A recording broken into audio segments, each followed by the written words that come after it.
কেউ যদি একটিবার আলহামদুলিল্লাহ বলে, রব্বুল আলামিন তার জন্য জান্নাতের ভেতর একটা গাছ রোপণ করেন।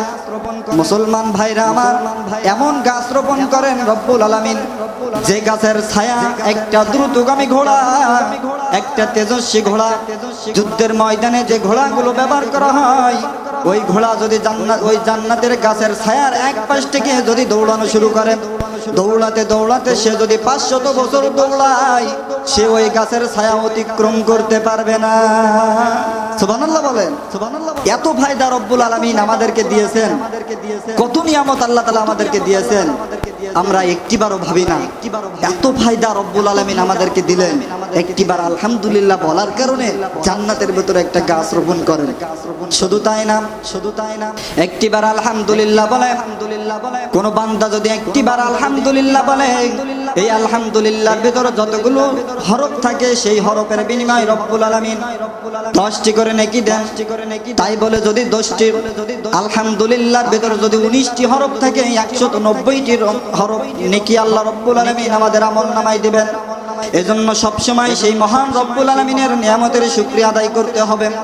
রব্বুল আলামিন যে আমাদের কত শত নিয়ামত দিয়েছেন, একটিবার কি ভাবেন কত নিয়ামত রব্বুল আলামিন দিয়েছেন।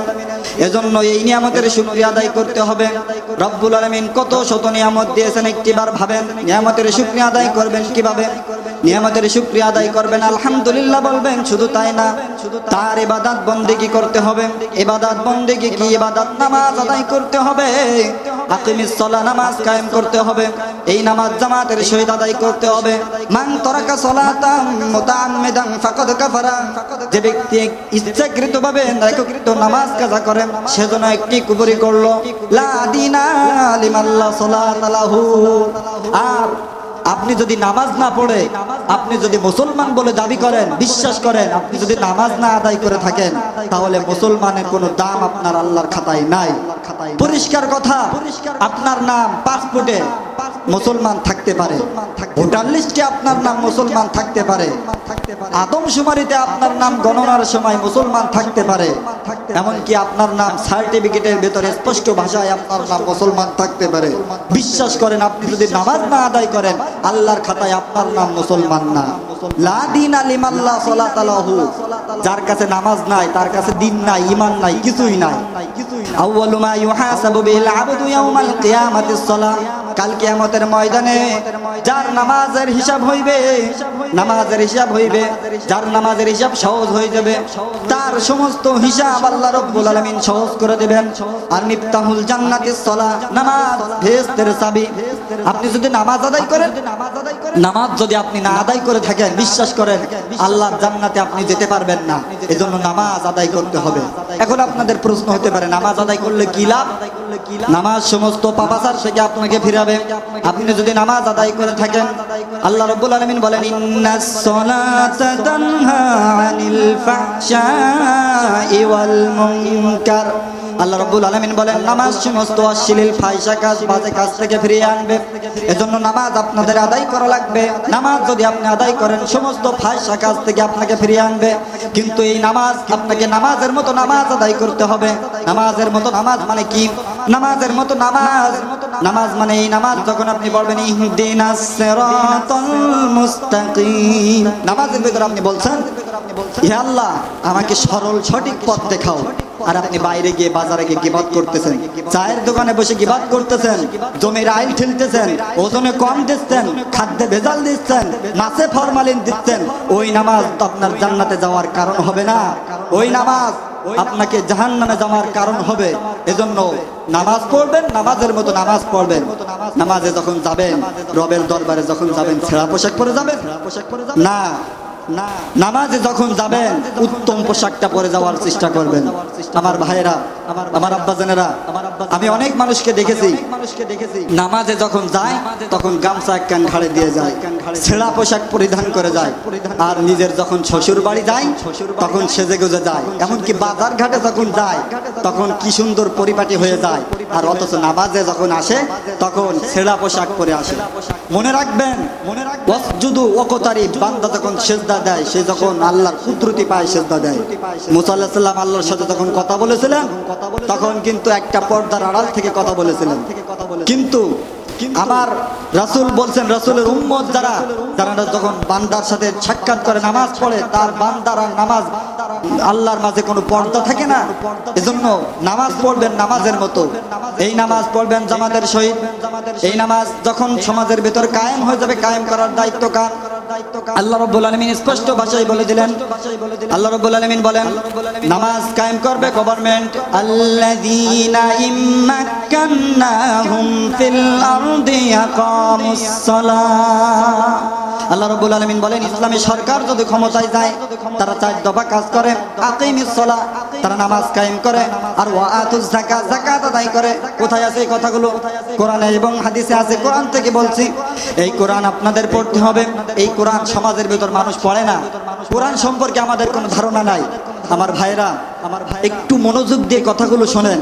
কোরআন আমরা অনেকেই মনে করি এটা কঠিন একটা বস্তু, কঠিন একটা কিতাব, কঠিন একটা বই। বিশ্বাস করেন কঠিন ঠিকই, কিন্তু রব্বুল আলামিন বলেন, ফাইন্নামা ইস্তারনাহু বিলিসানিকা লাআল্লাহুম ইয়াতাযাক্কারুন।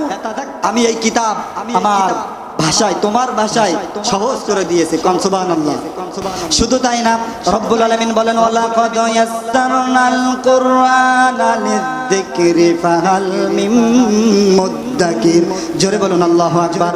আল্লাহ রব্বুল আলামিন বলেন, এই কিতাব আমি জিকিরের মতো সহজ করে দিয়েছি। এই কিতাব সহজ করে দিয়েছেন। কেমন সহজ করে দিয়েছেন আমি যদি আপনাদেরকে বলি, আপনারা বুঝতে পারবেন। আমরা অনেক সময় ক্লাস 2 এবং 3 তে যখন কবিতা পড়েছি কিনা? কথা বলেন, পড়েছে না? এই কবিতা দেখবেন, কবিতার এক লাইনের সাথে অন্য লাইনের মিল আছে। যেমন আমি যদি আপনাদের সামনে একটা কবিতা পেশ করি, আপনারা বুঝতে পারবেন। সেই ছোটবেলায় এখান থেকে অনেক বছর আগে একটা কবিতা পড়েছিলাম, কবি রবীন্দ্রনাথ ঠাকুরের কবিতা, জসিমউদ্দিনের কবিতা, সুকুমার রায়ের কবিতা, কাজী নজরুলের কবিতা। এদের কবিতায় দেখবেন এক লাইনের সাথে অন্য লাইনের মিল থাকে। যেমন দেখেন, কবি রবীন্দ্রনাথ ঠাকুর একটা কবিতা লিখেছিলেন, আমাদের ছোট নদী চলে বাঁকে বাঁকে, বৈশাখ মাসে তার হাঁটু জল থাকে, পার হয়ে যায় গরু, পার হয় গাড়ি, 2 ধার উঁচু তার ঢালু তার পাড়ি, চিক চিক করে বালি কোথাও নেই কাদা, এক ধারে কাশবন ফুলে ফুলে সাদা। মিল আছে না? একটিবার কি ভেবেছেন, কবিতার যদি এক লাইনের সাথে অন্য লাইনের যদি মিল থাকা সত্ত্বে কবিতা যদি সহজ মনে হয়, আপনার রব আপনার জন্য যে কিতাবটা দিয়েছেন, এই কিতাবের প্রত্যেকটি আয়াতে আয়াতে মিল। যেমন দেখেন, আর রহমান আল্লামাল কুরআন খলাকাল ইনসান আল্লামাহুল বায়ান। সুবহানাল্লাহ বলেন। মনে হচ্ছে কবিতা পড়তেছে, তাই না? প্রত্যেক আয়াতে আয়াতে মিল। রব্বুল আলামিন তার বান্দার জন্য এই কবিতা এই কিতাব সহজ করে দিয়েছেন। এজন্য এই কিতাব আপনার সন্তানদেরকে পড়াবেন, শিক্ষা দিবেন। তলাবুল ইলমি ফারিদাতুন আলা কুল্লি মুসলিম। ইলমে দ্বীন শিক্ষা করা প্রত্যেক মুসলমানের উপর ফরজ। যদি এই কোরআনের শিক্ষা আপনি আপনার সন্তানকে দেন, তাহলে ওই সন্তানগুলো মানুষের মতো মানুষ হবে। আর যদি এই কিতাবের শিক্ষা আপনি আপনার সন্তানকে যদি না দেন, বৃদ্ধ বয়সে আপনাকে বৃদ্ধাশ্রমে যাওয়ার জন্য আপনি তৈরি থাকেন। এই কিতাবের শিক্ষা আপনি আপনার সন্তানকে দেবেন। এই কিতাব রব্বুল আলামিন সহজ করে দিয়েছেন। এই কিতাব যদি শুধু শিখবেন তা না, এই কিতাবের প্রচার করতে হবে। বাল্লিগ মা উনজিলা ইলাইকা মির রাব্বিক। রব্বুল আলামিন বলেন, হে নবী, আপনার রবের পক্ষ থেকে যে কিতাব এসেছে এটা আপনি প্রচার করেন, তাবলীগ করেন। আল্লাহর হাবিব এই কিতাবের এই আয়াতটা যখন জিবরাইল আমিনের মাধ্যমে শুনলেন, রব্বুল আলামিনের কাছে যখন এই কিতাব তার হাবিবের শিক্ষা দিলেন, তখন রব্বুল আলামিনের হাবিব বলেন, বাল্লিগু আন্নি ওয়ালাউ আয়া। আমার পক্ষ থেকে যদি একটি বাক্য তুমি পেয়ে থাকো, সেটা তুমি তোমার মাঝে প্রচার করো। একটি বাক্য যদি হয়ে থাকে, সেটা প্রচার করার কথা আল্লাহর হাবিব বলেছেন। এখন এই কোরআন থেকে যারা কথা বলে, তাদের উপর বিভিন্নভাবে টর্চার করা হয়, বিভিন্নভাবে শারীরিক নির্যাতন করা হয়, তাদেরকে জেলের ভেতর জেলের কুট্টুতে ভরা হয়, তাদের কষ্ট দেওয়া হয়। আছে না নাই? আমি এই কিতাব থেকে কথা বলছি। এখন আপনারা ভাবেন না যে আপনার এই যে কার্যকারিতাগুলো আপনার ভেতর আছে, আপনার দিকে লক্ষ্য করে বলছি, বিষয়টা এমন না। এই কিতাব থেকে আমি কথা বলছি। এখন আপনার এই কিতাবের যে নোটগুলো আল্লাহর হাবিব দিয়েছেন, আল্লাহ রাব্বুল আলামিন দিয়েছেন, এগুলো আপনার সাথে মিলে যেতে পারে। তার কারণ কি জানেন? একটা উদাহরণ আপনাদেরকে দিলে আপনারা বুঝতে পারবেন। ক্লাস 3 তে পড়ে একটা ছেলে, তার নাম মুসা। কি নাম বললাম? কথা বলেন। মুসা মুসা ক্লাস 3-তে পড়ে, সে জীবনেও মাহফিলে যায় না। একদিন কারে তার মায়ের অনুরোধে, মায়ের রিকোয়েস্টে সে মাহফিলে গেল। মাহফিলে যেয়ে যাওয়ার সময় একটা সাঁকো পার হওয়া লাগলো। সাঁকোর মাঝখানে যেই গেছে, তার বন্ধু বান্ধব সবাই পার হয়ে গেছে, সে শেষে পার হচ্ছে। এখন যেই মাঝ বরাবর যেই গেছে, সেই তার লুঙ্গি গেছে খুলে। লুঙ্গি যখন খুলে গেছে, তার এক হাতে সাইকেল আর এক হাতে বাঁশের ওই যে রেলিং, ওইটা ধরা। এখন যদি ডান হাত যদি ছাড়ে, তাহলে সে শুদ্ধ সাইকেল শুদ্ধ খালে পড়বে, আর যদি বাম হাত ছাড়ে তাহলে তার সাইকেল খালে পড়বে। এমত অবস্থায় সে এদিক ওদিক তাকাতাকি করতেছে। পেছন দিক থেকে দেখে একটা হুজুর আসতেছে। এখন হুজুরকে দেখে সে লজ্জিত হয়ে গেছে। হুজুর বলতেছেন, লজ্জার কোনো কারণ নাই, তোমার ওই জিনিসটা আমারও আছে, লজ্জা পাওয়ার কোনো কারণ নেই। তো হুজুর তার লুঙ্গি পার পরাই দিয়েছে। লুঙ্গি পরাই দেওয়ার পরে যখন খাল পার হয়েছে, এপারে এসে বলতেছে যে হুজুর, এই ঘটনাটা আপনি কারোর সাথে বলবেন না। ওই দিন কারে ওই মুসা আর কোনো বাজার ঘাটে না যেয়ে মাহফিলের প্যান্ডেলের সামনে বসেছে। দ্বিতীয় বক্তা ওয়াজ করে চলে গেছে। প্রধান বক্তা ওয়াজ করতে এসেছে, ও লক্ষ্য করে দেখলো ওর লুঙ্গি যে পরাই দিল সেই আজকের দিনের প্রধান বক্তা। এখন হুজুর ওয়াজ করতেছে, ওয়াজ করতে করতে এক পর্যায়ে বলতেছে, আমার ভাইরা, আমার বন্ধুগণ, আপনারা তো অনেক আলোচনা শুনেছেন, আজকে একটা মুসার ঘটনা শুনেন। যখন এই কথা বলেছে, তখন মুসা ত্রিং করে লাফ দিয়ে উঠছে, উঠে বলতেছে, হুজুর, আপনার সাথে আমি ইরাদা করেছিলাম, আপনার সাথে আমি ঠিকঠাক করেছিলাম, এই বিষয়টা আপনি কাউকে বলবেন না। হুজুর, এই বিষয়টা আপনি বলবেন না। বলতেছে, তুমি ওখানে বসো, আমি মুসার ঘটনা বলবো। এবার হুজুরের কাছে এসে হুজুরের পাও জড়ায় ধরে বলতেছে, হুজুর, অন্তত আপনার পা দুখন ধরে এই ঘটনাটা আপনি এতগুলো লোকের সামনে বলেন না। আচ্ছা বলেন তো, ও কি হুজুর কি ওর কথা বলতে চাইলো? হুজুর তো মুসা পয়গম্বরের কথা বলতে চাইলো। এখন ও যদি নিজের দিকে টেনে নেয়, হুজুরের কি দোষ? আমি বলতেছি কোরআন হাদিসের কথা। এখন আপনি যদি নিজের কথা মনে করে হুজুরের উপর নির্যাতন করেন, 10 টাকা একটু জিকির করেন, সুবহানাল্লাহ, আলহামদুলিল্লাহ, লা ইলাহা ইল্লাল্লাহ।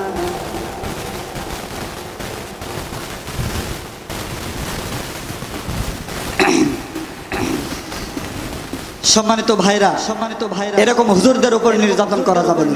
হুজুরদের উপর নির্যাতন করবেন, আপনার দুনিয়াও শেষ, আখিরাতও শেষ। এজন্য সব সময় সেই মহান রব্বুল আলামিনের দরবারে জিকির করবেন, সোজা হয়ে যান। এখন থেকে হুজুররা যে কথাগুলো বলবে মনোযোগ দিয়ে শুনবেন, হুজুররা যা বলবে আমল করার চেষ্টা করবেন। কোন হুজুর আপনার দিকে তাকাই কথা বলে না, এজন্য হুজুররা যা বলবে আপনি তা মানার চেষ্টা করবেন। কোন আলেমকে নির্যাতন করবেন না, কারণ হুজুররা কোরআন থেকে কথা বলে। কোরআন থেকে যে কথা বলে, মান ক্বালা বিহি সাদাকা, সে সত্য বলে, ওয়া মান আমিলা বিহি উজরা, আর এই কোরআন থেকে যে আমল করে সে জান্নাতি। আর ওয়া মান হাকামা বিহি আদালা, এই কোরআন থেকে যে বিচার করে সে সত্য বিচার করে, সে ন্যায় বিচার করে। আর ওয়া মান দাআ ইলাইহি হুদিয়া ইলা সিরাতিন মুস্তাকিম, কোরআন থেকে যে দাওয়াত দেয় সে সত্য দেয়, সঠিক দাওয়াত দেয়, এজন্য মানার চেষ্টা করবেন। হুজুরদের উপর নির্যাতন করবেন না। আপনার আলেম ওলামা যারা আছে, ইমাম সাহেবের উপর আপনি নির্যাতন করবেন না। ইমাম সাহেবকে গোমরে গোমরে তাকাবেন না, বাঁকা চোখে তাকাবেন না। একজন ইমাম সাহেবের কি মর্যাদা আপনারা জানেন? একজন ইমাম, সে সমাজের নেতা। ইমামকে ইমামের মতো মানবেন। আল্লাহর হাবিব সাল্লাল্লাহু আলাইহি ওয়াসাল্লাম বলেন, কুন আলিমান, আলেম হও, তা না হলে আও মুতাআল্লিমান, আলেমের ছাত্র হও, আও মুত্তাবিআন, যদি না পারো আলেমের অনুসরণ করো, আর যদি না পারো তাহলে আলেমকে অনুসরণ করো, অনুকরণ করো। তাও যদি না পারো আলেমকে ভালোবাসো, আর যদি না পারো 4 নম্বরে হইও না। এজন্য আলেম ওলামাদের উপর নির্যাতন করা যাবে না। আলেমদের কথা শুনতে হবে, সোজা হয়ে যান এখন থেকে। মানুষ সোজা এখন হয় না, ঠেকায় পড়লে আল্লাহকে চেনে। তার বাস্তব একটা দৃষ্টান্ত আপনাদেরকে বলি। আমি যশোর থেকে যখন আসি, লঞ্চে বেশিরভাগ সময় আসি। লঞ্চে একবার বৈশাখ মাসের সময় আইডব্লিউ ঘাট থেকে লঞ্চে উঠেছি। এখন লঞ্চে বেশ কিছুক্ষণ সময় বসে আছি। এবার আমার পাশে দাকুবে, জানেন হিন্দুদের বসবাস, দাকুব ঘাট থেকে, লঞ্চ ঘাট থেকে একটা হিন্দু উঠে আমার পাশে বসছে। এখন আমার একটা খারাপ অভ্যাস আছে কি ভালো অভ্যাস আছে আপনারাই জানেন, আপনারাই বলবেন। এখন সে আমার পাশে এসে বসছে, এখন আমি তার ধর্ম নিয়ে নাড়াচাড়া করি। সে এসে যখন বলছে, আমি বলছি ভাই আপনি কি জানেন আপনার ধর্মের যে গীতাগুলো পাঠ করেন এগুলো মিথ্যা। তো বলতেছে মিথ্যা মানে? আমি বলছি হ্যাঁ মিথ্যা। তখন সে বলতেছে তাহলে যখন মিথ্যা বলেছো তাহলে তুমি একটু পাঠ করো তো। আমি বললাম जो तो मीठा ना चाहे जीवन का तृष्णा सुबह शाम बोल बंदे कृष्णा कृष्णा कृष्णा। যখন বললাম তখন সে বিশ্বাস করতে পারলো না। আমি তো ফার্সি ভাষা বুঝি, আমি যখন এটা পাঠ করলাম সে বিশ্বাস করলো না। সে বলল আচ্ছা যেহেতু এটা ভুল করেছো তাহলে তুমি সঠিকটা তো জানো, তুমি সঠিকটা পাঠ করো তো। আমি বললাম সঠিক এইটা আপনি শোনেন, जो तो मीठा ना चाहे जीवन का जाला सुबह शाम बोल बंदे अल्लाह अल्लाह अल्लाह अल्लाह আকবার। যখন এটা পাঠ করলাম সে বলল এর অর্থটা কি বলো।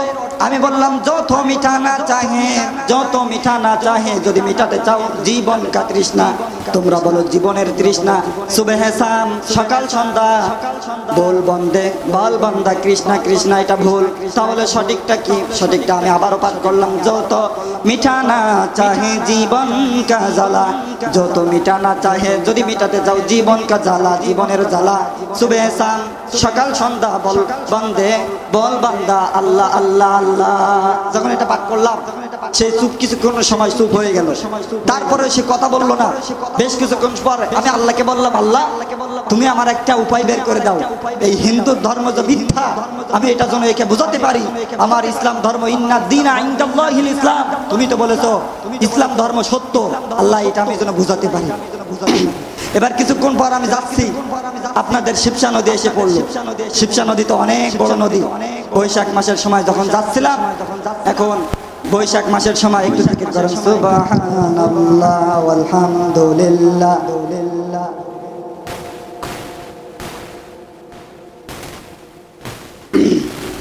বৈশাখ মাসের সময় ঝড় তুফান হয় না, শিবসা নদীর মাঝখানে যাই গেছি, সেই ঝড় শুরু হয়ে গেছে। সবাই কান্নাকাটির রল পড়ে গেল, কান্নাকাটি করতে লাগলো। মা তার সন্তানকে নিয়ে কান্নাকাটি করে।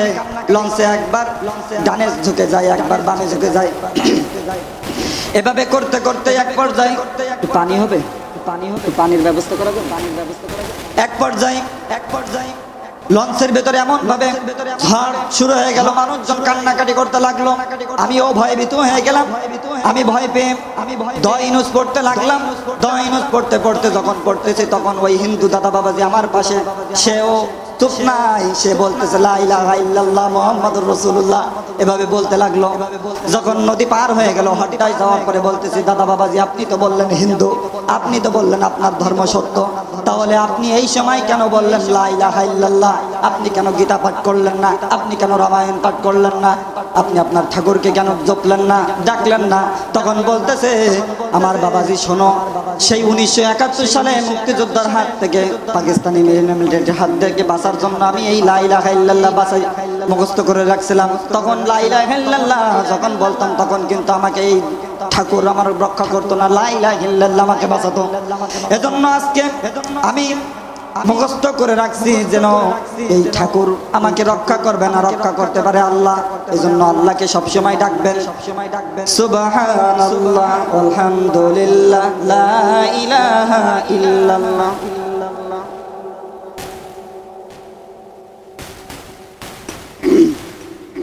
আমার ভাইজানরা, মনোযোগ আসে তো, এজন্য সবসময় আল্লাহ তাআলা ডাকবেন। মানুষ ঠেকাই পড়লে আল্লাহকে ডাকে। এজন্য এই যে বললাম আল্লাযীনা ইম্মাক্কান্নাহুম ফিল আরদি আকামুস সালাহ, নামাজ কায়েম করতে হবে, আর ওয়াআতুজ যাকাত, এই যাকাত আদায় করতে হবে। যাকাতের বিধান, যাকাতের অর্থটা কি? যাকাতের অর্থ হচ্ছে গরিবদের কাছ থেকে নাও, ধনীদেরকে দাও, তাই নাকি? না, যাকাতের অর্থ হচ্ছে ধনীদের কাছ থেকে নাও, গরিবদেরকে দিয়ে দাও। এই যাকাতের বিপরীত হচ্ছে সুদ। এই সুদের অর্থ কি? সুদের অর্থ হচ্ছে গরিবদের কাছ থেকে নাও, ধনীদেরকে দাও। ধনীকে আরো ধনী বানাই, গরিবকে গরিব বানাই। এজন্য এই যাকাত, সুদের বিপরীত হচ্ছে যাকাত। এই যাকাতের আইন আমাদের সমাজে পালন করতে হবে। ওমর ইবনে আব্দুল আজিজ রাহমাতুল্লাহি আলাইহির জামানায় বাজারে বাজারে ঢোল পিটানো হতো। ঢেড়া পেটানো হতো, বলা হতো জাকাত কে নেবে, জাকাত কে নেবে, এভাবে বলা হতো। ইতিহাস লিখছেন একজন লোক তার পোটলার ভেতরে কিছু সৎকার টাকা নিয়ে ঘুরতেছে 3 দিন। বেচারা কোথাও কোনো লোককে পেলেন না, সেই সৎকার টাকাগুলো তাকে দেবেন। বেচারা মরুদ্যানের ভেতর কষ্ট পেয়ে বসে আছেন। কিছুক্ষণ পর লোক দেখতে পেলেন একটা লোক ওনার দিকে হেঁটে হেঁটে আসতেছে, কাঁধে একটা বস্তা, মাথার চুলগুলো উস্কো খুস্কো, দাড়িতে ধুলাবালি। তো লোকটিকে দেখে তিনি ভীষণ খুশি হয়ে বললেন, ভাই আপনার মতো লোককে আমি আজকে 3 দিন ধরে তালাশ করতেছি, আমার এই সৎকার টাকাগুলো আপনি নেন আর আমাকে উদ্ধার করেন। লোকটির দিকে তিনি তাকিয়ে রইলেন অবাক ভাবে, তাকিয়ে বলতেছেন, বাবা তোমার মাথার স্তূপে ঢেলা, তোমার মাথা ঠিক আছে কিনা আমি জানি না, তুমি কি ভাবতেছো? আমার এই পটলার ভেতরে, আমার এই বস্তার ভেতরে ছেঁড়া খেতা, তুমি তো ঘুরতেছো 3 দিন, আমি ঘুরতেছি 1 সপ্তাহ। এমন একটা লোককে পেলাম না, এই জাকাতের টাকাগুলো তাকে দেবো। কারণ সুবহানাল্লাহ, এজন্য এই জাকাতের আইন সমাজের ভিতরে পালন করতে হবে। জাকাত, জাকাত এমন একটা অর্থ ব্যবস্থা, এটা গভর্নমেন্টের দায়িত্ব। এই জাকাতের আইন যদি বাংলাদেশে কায়েম হয় তাহলে সমাজের ভেতর ভিক্ষুক খুঁজে পাওয়া যাইবে না। আপনি আপনার জাকাতের টাকা, আপনার অর্থ আছে, আপনি দান করেন আল্লাহর রাস্তায়, তা না হলে আপনার এই অর্থ, এই বাড়ি গাড়ি, এগুলো আপনার সন্তান দান করবে না। আপনি বাড়ির চিন্তা করতেছেন, ইতিহাস লিখছে, ইতিহাস ঘাটাঘাটি করবেন। সম্রাট শাহজাহান, বাসা কোথায় তার? দিল্লি। ভারতে দিল্লিতে এই সম্রাট শাহজাহান তার প্রেমিকা মমতাজের জন্য একটা তাজমহল তৈরি করেছিলেন। ইতিহাস লিখছে তার এই তাজমহলটা তৈরি করতে 22,000 শ্রমিক কাজ করেছিল। 20 বছর সময় লেগেছিল, 20 কোটি টাকা খরচ হয়েছিল। চিন্তার বিষয় না? 20 কোটি টাকা খরচ হয়েছিল ওই যুগে, যে যুগে 1 টাকায় 8 মণ চাউল কিনতে পাওয়া যাইতো। সেই যুগের 20 কোটি টাকা খরচ করা তাজমহল, এটা আল্লাহর কাছে কত দামি। যে গাবি সব থেকে বেশি দুধ দিত, 3 টাকার বেশি তার দাম ছিল না। ওই যুগের 20 কোটি টাকা খরচ করা তাজমহল, এটা আল্লাহর কাছে কোনো দাম নাই। আল্লাহর কাছে দাম কি? আল্লাহর কাছে দাম হচ্ছে পৌষ মাসে শীতের দিনে আপনি রাস্তা দিয়ে হেঁটে যাচ্ছেন, একটা ইয়েতিম বাচ্চা, একটা অসহায় বাচ্চা শীতে থরথর করে কাঁপতেছে। এটা দেখার পরে আপনার মনের মধ্যে একটু দয়া জাগলো, আপনার বিবেকের দরজা একটু কড়া নাড়লো। এটা দেখার পরে আপনার গায়ের থেকে একটা সোয়েটার বা জাম্পার বা একটা চাদর খুলে দিয়ে আপনি ওই এতিম বাচ্চার মুখে গায়ে জড়িয়ে দিলেন। আর সে শীত থেকে রক্ষা পেয়ে যদি একটু মুখে হাসি ফুটায়, ওই হাসি আল্লাহর কাছে যত দামি, ওই 20 কোটি টাকা খরচ করা তাজমহল আল্লাহর কাছে সেই দাম না। এজন্য এই যাকাত এই সমাজের ভিতর চালু করতে হবে। এজন্য কোরআনের কথা বলতেছিলাম, তাই না ভাই? এই কোরআনের দায়িত্ব, এই কোরআন প্রচার করতে হবে, এই কোরআন প্রচার করতে হবে। প্রচারে বাধা আসবে। রব্বুল আলামিন বলেন, ইয়া কওমি ইবুদুল্লাহা মা লাকুম মিন ইলাহিন গায়রু। প্রত্যেকটা নবী আমি পাঠাইছি আর নবীরা বলেছে, ইয়া কওমি ইবুদুল্লাহ, হে কওম, হে আমার জাতি, হে আমার সম্প্রদায়ের লোকেরা, কওমি ইবুদুল্লাহ, আল্লাহর ইবাদত করো, আল্লাহর বন্দেগী করো, আল্লাহর দাসত্ব করো। আর যখনই তারা এই দাওয়াত দিয়েছে তাদেরকে বিভিন্ন ভাবে কষ্ট দিয়েছে। আল্লাহ রাব্বুল আলামিন ভিন্ন আয়াতে বলেন, ওয়া ইয ক্বালা মূসা লিকওমিহি ইয়া কওমিনা ইন্নানি وقد تعلمون أني رسول الله إليكم فلما زاغوا وزاغ الله قلوبهم والله لا يهدي القوم الفاسقين। স্মরণ করো মুসা আলাইহিস সালামের প্রতি তিনি যখন দাওয়াত দিলেন, তিনি বলছেন, ওয়াকাদ তা'লামুনা আন্নী রাসূলুল্লাহ, হে কওম, হে আমার জাতি, আমার সম্প্রদায়রা, তোমরা তো জানো, ইয়া কওমি ইবুদুল্লাহ, তোমরা তো জানো, ওয়াকাদ তা'লামুনা আন্নী রাসূলুল্লাহ, আমি আল্লাহর রাসূলের পরেও কেন আমাকে নির্যাতন করো?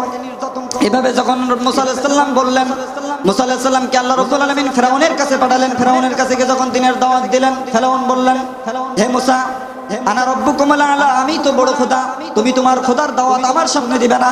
মুসা আলাইহিস সালাম যখন এই কথা বললেন, মুসা আলাইহিস সালাম চলে গেলেন যে তার কওমদেরকে নিয়ে তিনি দরিয়ার পাশে হিদায়াতের বাণী শোনাচ্ছেন। ঠিক সেই সময় ফিরআউন গিয়ে তার কওম, তার বাহিনী নিয়ে, লোক লস্কর নিয়ে 3 দিক থেকে আক্রমণ করেছেন।